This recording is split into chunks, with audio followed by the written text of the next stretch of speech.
Now, you haven't been doing this too long today, so you're not tired yet. No, I just had my You're not first one bored. a few minutes ago. Okay. I know that you just turned, I think, 13 on February 10th, Yeah. and here you are in probably one of the coolest movies that's going to come out this year, and yet legally you can't see it because I think it's 16 here, 15 in the UK or in the US. Have you actually seen it? I have seen it because, it was the premiere, and of course I'm going to go to the premiere. It was a lot of fun. And when making a movie like this, and it just seemed that the script was always funny, that there was a real belief in it. I don't know if you yourself kind of knew all the way through that this is special, or whether it took Comic-Con. I know there was 16 minutes shown to about 7,000 nerds, and they all went crazy for it. And I don't know if there was a time when you just knew, well, this works, or whether you always felt it was I working. think it was the moment I met Matthew Vaughn, before I even booked the film. I think it was just the moment I met him, I knew that it was something that he really believed in. It was something that he really wanted to make. And so, after I booked it, I was just so confident in it, and I was training, and then when I got on set, and I stepped into my costume, I was just, you just realize when everything's just perfect on set, and when all the characters that are cast in are absolutely perfect, it's gonna be something.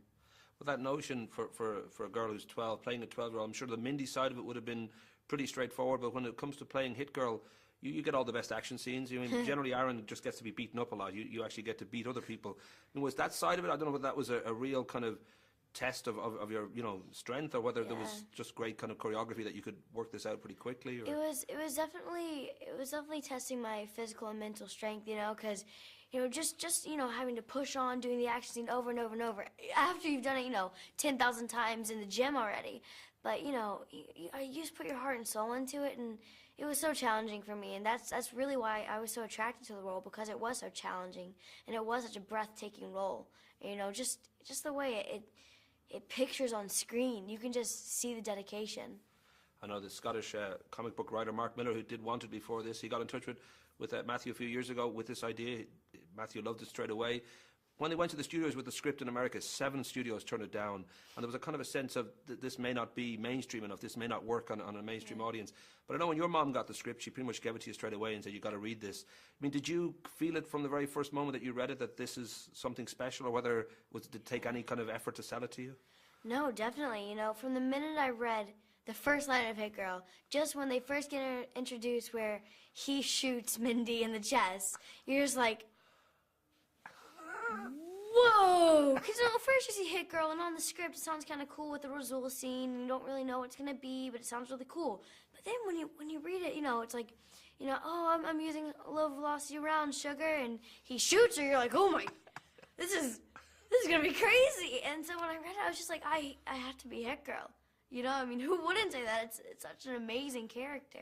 I assumed at the end of every day that somebody washed your mouth out with soap and water too. That notion that you had this ability to just deliver some wonderful lines that normally would be heard from somebody like Harvey Weinstein. Was that, I know you got the C word in one take, those sort of moments, I don't know whether you had any reluctance or whether this was just the fun of the movie. Of course you're going to go with these kind of lines. Yeah, because when I put on that wig and I put on that costume, I become Minnie McCready. I become Hit Girl. I'm not Chloe Moretz anymore.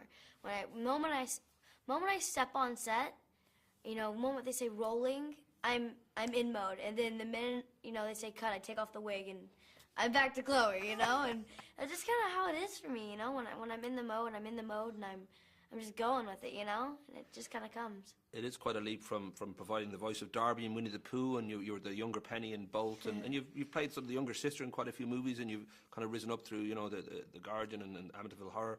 Does it feel like this is a major step up the food chain in Hollywood terms? Because here you are, a credible character, you're on the poster, you're sort of centre for me of the movie itself. Thank you. Have you felt that you've sort of moved up? There's a different kind of environment for you now when you go out there in Hollywood? Well, it's definitely a huge leap for me, from the child realm to the adult realm. But, doing all that, it just gave me, it was so amazing to work with everyone on everything I've ever done, because, the more you do, the more experience you get. And, I love it so much that no matter what I'm on, no matter what I'm doing, I always put my heart and soul into it.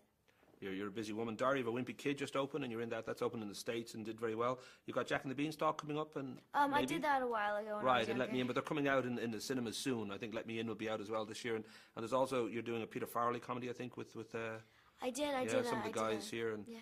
But that notion that you've got so much going on, I don't know whether it feels slightly vertigo-ish or whether you just don't have the time to stop and think about who you are, like a 13-year-old girl with 5 or 6 movies that have got all these sort of good potential to be hits. I don't know if it feels a bit vertigo-ish, a bit dizzying.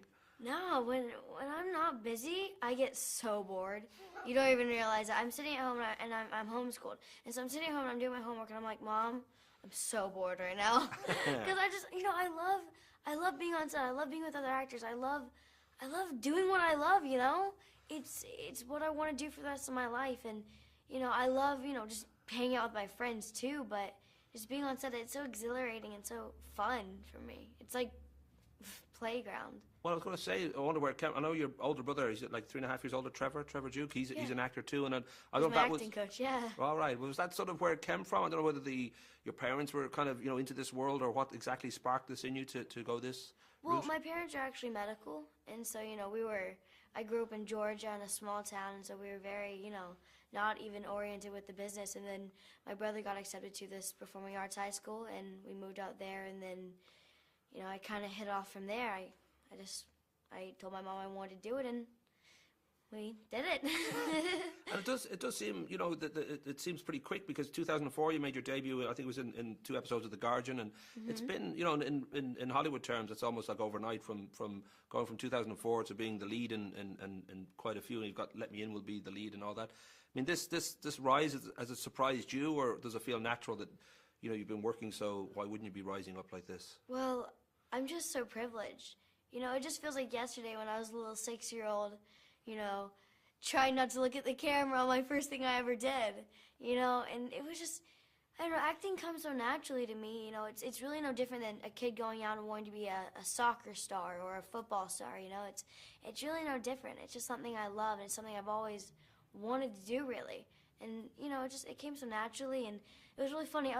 We started in New York, kind of, and I was actually in New York about 2 weeks ago, and I was walking down the street with my brother, who's my acting coach, and I was holding his hand. We were walking down the street, and we're walking by our old apartment building, and I was holding his hand, and I was just like, Trev, do you realize that 7 years ago, we could only dream to be back here, meeting Martin Scorsese, doing what we love, and succeeding at it, and it's so amazing. I'm so blessed and so privileged. And, I owe it to my mom because, if she hadn't said yes to my brother going to PPAS, I don't know where I would be, I'd be a little, I don't know, I'd just be a regular 13-year-old. Well, you're doing a great job so far. So, yeah, Thank you. good luck with it. And thanks a million. Yeah, lovely to talk to you. Thank you. I was going to ask, actually, you prefer Chloe Grace as opposed to Chloe, right?